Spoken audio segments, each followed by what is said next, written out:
महाराष्ट्र की जंग, भाई भाई होंगे संग। सियासत का खेल, जरूरी है मेल। बना रहे विश्वास, हम साथ साथ। हाथ में रहे सत्ता, गठबंधन का पत्ता। एक वक्त था जब महाराष्ट्र की सियासत में ठाकरे परिवार की गजब की ठसक थी, और आज का वक्त है जब ठाकरे परिवार की सियासत वर्चस्व बचाने की जंग लड़ रही है। आज शिवसेना दो गुटों में है। शिवसेना में दो फार करने वाले एकनाथ शिंदे उप मुख्यमंत्री की कुर्सी पर हैं, और उद्धव ठाकरे पार्टी और खोई हुई साख को बचाने की जंग लड़ रहे हैं। उद्धव ठाकरे अपनी शिवसेना को एकनाथ शिंदे की शिवसेना से 20 साबित करने की हर संभव कोशिश कर रहे हैं, लेकिन अब तक वो 19 ही हैं। इन सब के बीच खबरें ये भी हैं कि दोनों भाई यानी उद्धव ठाकरे और राज ठाकरे एक बार फिर से साथ हो सकते हैं। अगर ऐसा हुआ तो महाराष्ट्र की सियासत में एक बड़ा मैसेज आएगा। महाराष्ट्र की सियासत में उद्धव ठाकरे रह रहकर अपना दम तो दिखाते हैं, लेकिन राज ठाकरे की सियासत फिलहाल गर्त में है। राज ठाकरे का ना तो कोई विधायक है और ना ही कोई जनाधार दिखता है। राज ठाकरे की अहमियत महाराष्ट्र की सियासत में ना के बराबर है। इस बीच अगर दोनों भाई एक साथ आते हैं तो यकीनन ठाकरे भाइयों को फायदा होगा। इस बीच सांसद सुप्रिया सुले ने कहा है कि लोकतंत्र में सभी को अधिकार है कि किसे किसके साथ जाना है। जितने पार्टनर आएंगे तो अच्छा है। महाविकास आघाड़ी के लिए एक साथ मिलकर महाराष्ट्र के लिए काम करेंगे, ताकत बढ़ेगी। अच्छी बात है कि अगर दोनों भाई साथ आ रहे हैं तो हमें राज ठाकरे के आने से कोई दिक्कत नहीं है। वहीं इससे पहले उद्धव ठाकरे ने भी ऐसा कहा, जिससे पता चलता है उन्हें राज ठाकरे का स्वागत करने में कोई दिक्कत नहीं है। महाराष्ट्र के लोगों के दिल में जो है वही होगा। हमारे और हमारे शिव सैनिकों के दिल में कोई भ्रम नहीं है, उनके कार्यकर्ताओं में भी कोई भ्रम नहीं है। इसमें कोई शक और सवाल नहीं कि अगर दोनों भाई साथ आते हैं तो फायदा दोनों को ही होगा। वोट बैंक भी एक होगा और दोनों मजबूत होंगे। तो आने वाले दिनों में भाई भाई मिलते हैं या नहीं, ये तो वक्त की बात है। दोनों को एक पलड़े में ला रहा है। Bureau report, India news.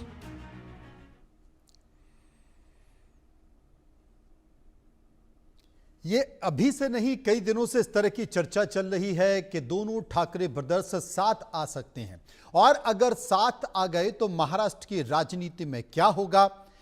सामना के मुख्य पत्र पर जिस तरीके से दोनों भाइयों का फोटो लगा है, ठाकरे ब्रदर्स का फोटो लगा है, महाराष्ट्र की सियासत में लगातार इसे लेकर चर्चा हो रही है। लेकिन उद्धव ठाकरे कहते हैं कि मैं संदेश नहीं देता बल्कि सीधी खबर देता हूं। समझने की कोशिश करेंगे। रत्नाकर सिंह, प्रवक्ता बीजेपी, मेरे साथ मौजूद हैं। चंद्रशेखर झा, प्रवक्ता शिवसेना यूबीटी, मेरे साथ मौजूद हैं। हेमंत कामले, नेता एमएनएस, और हेमंत सावंत, वरिष्ठ पत्रकार, मेरे साथ होंगे। समझने की कोशिश करेंगे। सबसे पहले वरिष्ठ पत्रकार के पास चलेंगे और जानेंगे कि आखिर वो क्या मानते हैं। हेमंत साहब, महाराष्ट्र में दोनों भाइयों का फोटो एक बार फिर से चर्चा में है, और दोनों भाइयों का फोटो अगर मुखपत्र सामना में आ रहा है तो स्वाभाविक तौर से, क्योंकि ये उद्धव ठाकरे का संपादकीय माना जाता है, तो यह मान लिया जाए कि अगर दोनों का फोटो साथ में आ रहा है, इसे लेकर आर्टिकल लिखा जा रहा है, तो कहीं ना कहीं उनकी सहमति है। और उद्धव ठाकरे कह भी रहे हैं कि मैं संदेश नहीं देता हूं बल्कि सीधी खबर देता हूं। तो यह मान लिया जाए कि बहुत जल्द खबर आने वाली है। सही है। हमारे देश में ये दो पक्ष ऐसे हैं कि जो दोनों पक्ष के विचारधारा एक ही है। चार चार मुद्दों पर ये पक्ष खड़े हैं।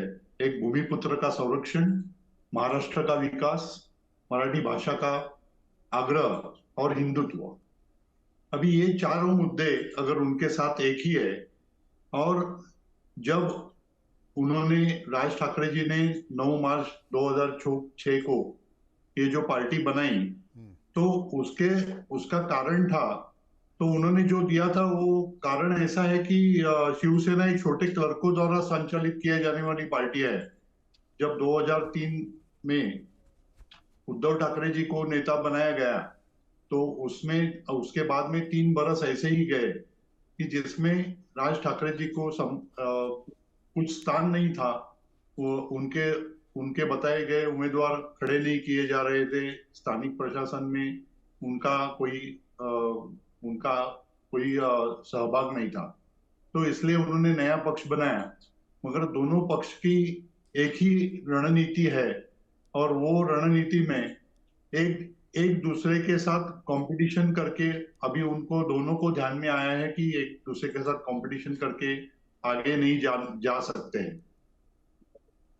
महाराष्ट्र की राजनीति में अगर देखा जाए तो भारतीय जनता पार्टी ने कई सारे प्रयोग किए। उन प्रयोगों में एक बड़ा प्रयोग यह भी था कि किस तरीके से क्षेत्रीय पार्टियों को तोड़ा जाए और उनके नेताओं को अलग करके एक नया गठबंधन खड़ा किया जाए और उसके बाद उनके साथ मिलकर सरकार बनाई जाए, और बीजेपी इस प्रयोग में सफल भी हुई है।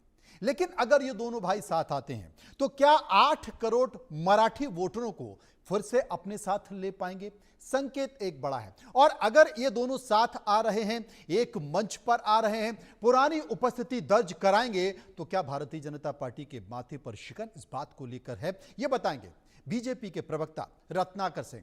रत्नाकर जी, बताइए क्या कहेंगे?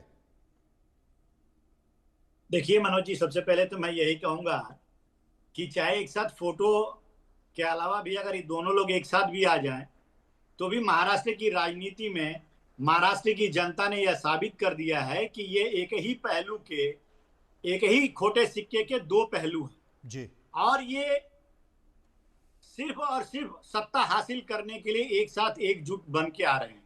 और पिछले चुनाव में अगर आप देखेंगे तो भारतीय जनता पार्टी 149 सीट पे चुनाव लड़ी थी और 132 सीटें हासिल किया। वहीं पे अगर शिवसेना यूबीटी की बात कर लूं तो राज्य के 288 सीटों में सिर्फ 20 सीट हासिल कर पाई और मनसे का तो खाता भी नहीं खुला, अपने पुत्र को भी नहीं जिता पाए, महज 1.5% वोट में ये सिमट के रह गए। तो ये दोनों पार्टियां महाराष्ट्र की जनता ने साबित कर दिया है कि एक ही खोटे सिक्के के दो पहलू हैं। इनकी नीति और नीयत ने जो है इनको हाशिए पर लाके खड़ा कर दिया है। वहीं पे अगर आप देखेंगे कि भारतीय जनता पार्टी का जो नीति है और जो कार्यशैली है माननीय फडणवीस जी के नेतृत्व में, वह जनता उसको सराखों पे बिठाई है और उसको सम्मान दे रही है। कोई भी योजना, विकास के कार्य हो, योजना है, वो जनता तक सीधे लाभान्वित हो रहे हैं और सीधे उसका फायदा मिल रहा है। देखिए, भारतीय जनता पार्टी को सर्व समाज जुड़ा हुआ है, उसमें मराठी समाज भी जुड़ा है, गुजराती समाज भी जुड़ा है और माननीय कृपा शंकर सिंह जो उत्तर भारतीय नेता है, उनके नेतृत्व में उत्तर भारतीय भी समाज जुड़ा हुआ है। तो ये सारे समाज भारतीय जनता पार्टी के साथ जुड़ करके और भारतीय जनता पार्टी को एक ह्यूज मैंडेट दे चुके हैं। तो आने वाले मनपा चुनाव में भी आप देखेंगे कि इन लोगों का सुपड़ा बिल्कुल साफ होने वाला है। और जिस तरह से शिवसेना ने सालों तक मनपा पे राज किया और कार्य जो है उनका कुछ नहीं किया, आज भी अगर बारिश पहली होती है तो आज भी पानी जो है भर जाता है, रोड पे गड्ढे नहीं भरे जाते हैं। ये मुंबई की जनता जानती है और ये देख रही है मुंबई की जनता। इसलिए मुंबई की जनता भी इस बार यह निश्चित कर चुकी है कि वह भारतीय जनता पार्टी को मनपा के चुनाव में पूर्ण बहुमत के साथ। रत्नाकर सिंह जी, भारतीय राजनीति में बहुत ऐसे उदाहरण हैं कि राजनीति का ऊंट किस करवट बैठ जाता है पता ही नहीं चलता है, क्योंकि जनता का मन और मस्तिष्क में आज कोई है और कल वो नहीं रहेगा, कहा नहीं जा सकता। आपने कहा कि एक खोटा सिक्का है और उसके दो पहलू हैं, उद्धव ठाकरे और राज ठाकरे। लेकिन जब ये खोटा सिक्का, जब पहले भी आप आरोप लगाते रहते थे, उन खोटे सिक्के के दो पहलुओं में दोनों बड़ी राजनीतिक पार्टियों में एक एक पहलू तो आपके साथ आ गए, अब वो आपको खोटे नहीं लगते। लेकिन आगे की स्थिति क्या होती है? हेमंत कामले, नेता एमएनएस, हमारे साथ मौजूद हैं। हेमंत साहब, क्या अब फिर से एक मंच पर दोनों ठाकरे बंधु साथ आ जाते हैं, दोनों ठाकरे भाई साथ आते हैं, तो क्या वाकई ये 8 करोड़ मराठी मानुषों को एक साथ जोड़ पाएंगे? अब लेकिन दूर की बात हो गई, क्या कहेंगे? महाराष्ट्र की जनता जो है, उन्होंने जो बीजेपी को पूरे ये समय की विधानसभा में ये सवाल मेरा हेमंत कामले साहब से, जो कि एमएनएस के प्रवक्ता है। नमस्कार। वो नाम हमारा हेमंत सामंत साहब है और मेरा हेमंत कामले, तो नाम सामंजस्य से उन्होंने कहा, तो नमस्कार। अब मैंने रत्नाकर सिंह जी की बात सुनी और उन्होंने कहा कि एक ही खोटे सिक्के के दो पहलू है। भाई, एक सिक्के के दो खोटे पहलू की इतनी आप चिंता क्यों कर रहे हो और इतना आप टेंशन क्यों ले रहे हो? पहली बात, जिस ठाकरे साहब का हाथ पकड़ के आप महाराष्ट्र में फैल गए, उन ठाकरे साहब के पार्टी को आप इतना कोस रहे हो जिनके साथ आप 25 साल रहे। रही बात हमारा शिवसेना उद्धव ठाकरे गुट के साथ होने वाला गठबंधन, ये तो आने वाला समय ठहराएगा कि किस तरह से गठबंधन होने वाला है। दो नेता अलग अलग पार्टियों के प्रमुख होने के साथ साथ दो भाई भी हैं, अब वो दोनों तय करेंगे। मेरे मेरे ध्यान में कुछ सवाल है रत्नाकर सिंह जी, आप जिस तरह से खोटे सिक्के बोल रहे हो, आपने मतलब आपने कब भारतीय जनता पार्टी ज्वाइन की और भारतीय जनता पार्टी का आपने इतिहास तो पढ़ा होगा या सुना भी होगा। जिस तरह से दो सांसदों की पार्टियां 300 पे हो गई और 300 से वापस 242 पर आ गई, तो देखिए ये उतार चढ़ाव हमारे जीवन में जैसे होते हैं वैसे राजनीतिक पार्टियों का भी उठाव और नीचे ऊपर होता रहता है। लेकिन इस तरह से आप जिस तरह की बात कर रहे हो कि भाई ये दो भाई साथ में आने के आपको कुछ फर्क नहीं पड़ेगा, तो ये आने वाला समय ही तय करेगा कि अगर साथ में आते हैं तो कितना फर्क पड़ेगा, भारतीय जनता पार्टी को कितना फर्क पड़ेगा। अगर नहीं फर्क पड़ता है तो आप इतने तिलमिला क्यों रहे हो? बिल्कुल सही बात है, अगर फर्क नहीं पड़ रहा है तो इतने तिलमिला क्यों रहे हैं। चंद्रशेखर झा मेरे साथ मौजूद हैं, उद्धव ठाकरे गुट के। चंद्रशेखर जी, एक बात मैं आपसे कहना चाहता हूं, क्योंकि रिश्तों की डोर बहुत नाजुक होती है, ये कहें कि धागे की तरह होती है। एक बार अगर टूट जाए तो फिर उसमें गांठ ही पड़ती है, आप उसे बिना गांठ लगाए जोड़ नहीं सकते हैं। दोनों भाइयों के बीच जिस तरीके से स्थिति हुई, हमने उनकी बयानबाजी देखी, दोनों के बीच रिश्तों में तलखी देखी। अब इस तलखी के बाद जोड़ जरूर रहे हैं, लेकिन एक गांठ है जो महसूस होती है, वो दोनों ही पार्टी के नेताओं को भी महसूस होती है और महाराष्ट्र को भी महसूस होती है। लेकिन क्या अब यह गांठ जुड़ेगी और यह धागा जुड़ेगा तो महसूस नहीं होगा? क्या उतनी ही एकजुटता या उतना ही समन्वय अब फिर से होगा? चंद्रशेखर जी, देखिए, सबसे बड़ी बात है कि पॉलिटिक्स से ज्यादा तो जो फैमिली मैटर है उसको देखा जाए, तो फैमिली मैटर में अगर देखा जाए तो दोनों भाई हैं। तो ऐसी बात नहीं है कि ऊंच नीच किसी फैमिली में नहीं होता है। अगर ऊंच नीच होता है तो उसका जो है वो संबंध पे असर पड़ सकता है, लेकिन कुछ दिनों तक के लिए हो सकता है। बट ऐसी बात नहीं है कि संबंधों पे बहुत गहरा असर पड़ता है। इस मौके में जो है वो दोनों को साथ आने की अगर जगह बनती है तो आना चाहिए। और ये काफी महाराष्ट्र के लिए बहुत बड़ा जो है एक मिसाल तैयार होगा। और पॉलिटिक्स की जहां तक बात करें तो बीजेपी शायद लगता है अब वो ईगो में आ चुकी है कि वो सोचती है कि सारी जिंदगी उनका जो है महाराष्ट्र में जो है वो राज चलेगा, तो ये एक परमानेंट सोल्यूशन की तरह ये सोच रहे हैं। लेकिन ऐसी कोई बात नहीं है। पॉलिटिक्स में जो है परमानेंसी बोल के कोई चीज होती नहीं है। ये टेम्परेरी जो है 5 साल के लिए आया है। अगर इसके बाद क्या सत्ता बदल सकती है नहीं बदल सकती, वो समीकरण बताएगा। और उस टाइम की जो इनकी टेंडेंसी रहेगी, इनकी जो स्ट्रेटेजी रहेगी, उसके ऊपर निर्धारित करेगा कि पॉलिटिक्स आगे महाराष्ट्र का कहाँ जा रहा है। अदरवाइज आप देखें तो देखिए, पॉलिटिक्स के हिसाब से महाराष्ट्र में ये अगर समझौता होता है तो फिर मुझे लगता है कि बीजेपी को इसका जो है फल भोगना पड़ेगा आगे फ्यूचर में। हेमंत सामंत साहब मेरे साथ मौजूद है। हेमंत जी, राजनीति में कुछ भी स्थायी नहीं होता, कुछ भी परमानेंट नहीं होता है। रिश्ते बनते हैं, बिगड़ते हैं, क्योंकि राजनीति नाम ही इसी का है। आपको राज करना है, उसके हिसाब से नीति बना ली है। और शायद राजनीति के संधि विच्छेद को बहुत बेहतर तरीके से समझ चुके हैं ठाकरे बंधु। क्या अगर नहीं आए तो बहुत जल्द वो महाराष्ट्र की राजनीति से साफ हो जाएंगे। इसलिए बेहतर है कि बाल ठाकरे की विरासत अगर बचानी है तो दोनों के एक मंच पर साथ आना होगा। जरूर इसके बारे में बताना चाहूंगा मैं। जब अभी बीजेपी जो बात कर रही है, उनको महाराष्ट्र में विधानसभा में 26% 26.77% वोट मिले।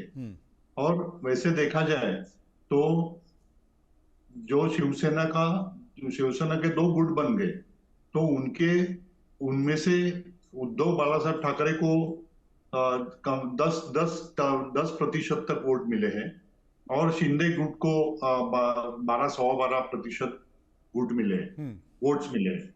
तो अगर इनका दोनों का कैलकुलेशन किया जाए और उनके साथ मनसे ने सीट तो बहुत बड़े पैमाने पे खड़ी की थी, मगर फिर भी उनको 1.5% वोट मिले। तो ऐसा देखा जाए तो ये जो वोट जो है वो मराठी अस्मिता के लिए है, महाराष्ट्र के भूमिपुत्र के लिए है, महाराष्ट्र के विकास के लिए, जो शिंदे गुट हो या शिवसेना का गुट हो, उद्धव बालासाहेब ठाकरे का गुट हो या मनसे का हो, ये महाराष्ट्र के विकास के लिए और मराठी भाषा का जो आग्रह है, हिंदुत्व का जो उनका जो ये पक्ष का स्टैंड है, उसके लिए ये वोट मिले। अगर उनको सबको जोड़ा जाए तो वो नजदीक आ रहा है, 24% तक नजदीक आ रहा है। तो इसका यही मुख्य कारण है कि ये उनको ही नहीं, सब शिवसैनिकों की ये मनोकामना है, जो पहले से शिवसेना पक्ष के साथ रहे, बाला साहब होने तक शिवसेना के पास साथ रहे, बाद में भले बिखर जाए, मगर उनकी सबकी ये इच्छा है कि ये मनोमिलन होना चाहिए। और उसके लिए अभी आप देखेंगे तो सामना के मुख्य पृष्ठ पे ये फोटो आना ये बहुत बड़ी बात है। और दूसरा है कि आजकल जो उनके जो मनसे के लीडर है, देशपांडे साहब हो गए या जाधव साहब हो गए, उनके भी बयान ऐसे देखते हैं कि अभी मुद्दा इतना ही रहता है कि प्रस्ताव कौन आगे रखता है। प्रस्ताव आगे कौन रखता है, लेकिन संकेत तो दिखाई दे रहे हैं कि दोनों बहुत जल्द साथ आते हैं। माहौल बनाने की कोशिश की जा रही है। रत्नाकर जी मेरे साथ मौजूद हैं। रत्नाकर जी, महाराष्ट्र की राजनीति में कभी भी कुछ हो जाता है, कभी रोटी इस साइड पलट जाती है, कभी रोटी उस साइड पलट जाती है। हमने देखा कि कभी शरद पवार को छोड़कर अजीत पवार आ जाते हैं आपके साथ, फिर वापस चले जाते हैं। अब जब दोनों भाई आ जाएंगे, क्योंकि बार बार मैं देखता हूं बहुत सारी तल्खियां सरकार के कामकाज को लेकर भी लगातार आती रहती हैं। जो बीजेपी के गठबंधन के साथी हैं उनकी तल्खियां, उनकी नाखुशी भी दिखाई देती है, कामकाज को लेकर खटपट भी होती जाती है।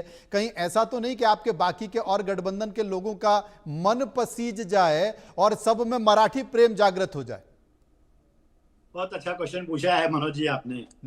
देखिए, लोकतंत्र की यही खूबसूरती है कि अगर आपने कहा कि कुछ काम को लेकर के जो है आपसी अनबन जो है देखने को मिलता है, काम को लेकर के आपसी अनबन अगर देखने को मिलता है तो यह लोकतंत्र के लिए अच्छा है, क्योंकि हम फिर उसके ऊपर जो है फोकस करेंगे और उस कमी को जो है दूर करने का प्रयास करेंगे और ये देखेंगे कि महाराष्ट्र के हित में और महाराष्ट्र की जनता के हित में हम किस तरह से एक साथ एकजुट होकर के आगे बढ़ सकते हैं। दूसरी चीज मैं कहूंगा, महाराष्ट्र की जनता ने परिवारवाद को पूरी तरह से दरकिनार कर दिया है और आज जो भी पार्टियां टूटकर दो फाड़ हुई हैं वो सिर्फ और सिर्फ परिवारवाद की वजह से हुई है। कोई अपनी पुत्री को वर्चस्व देना चाहता था तो कोई अपने पुत्र को वर्चस्व देना चाहता था। और मैं एक बात और कह दूं, शिवसेना का जब दो फाड़ हुआ, मन से जब दूसरी पार्टी बनी, वो भी किस लिए बनी? वो भी इसीलिए बनी ना, क्योंकि आपसी वर्चस्व की लड़ाई थी।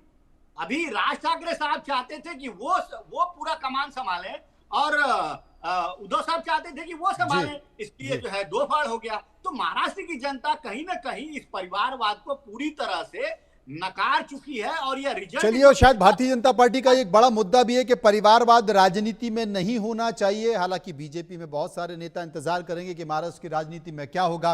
अगर दोनों भाई साथ आ जाएंगे तो वाकई महाराष्ट्र की राजनीति में कोई बड़ा परिवर्तन होता है या फिर नहीं होता। शुक्रिया करेंगे सभी लोगों का जो मेरे साथ इस चर्चा पर मौजूद रहे। इन सब के बीच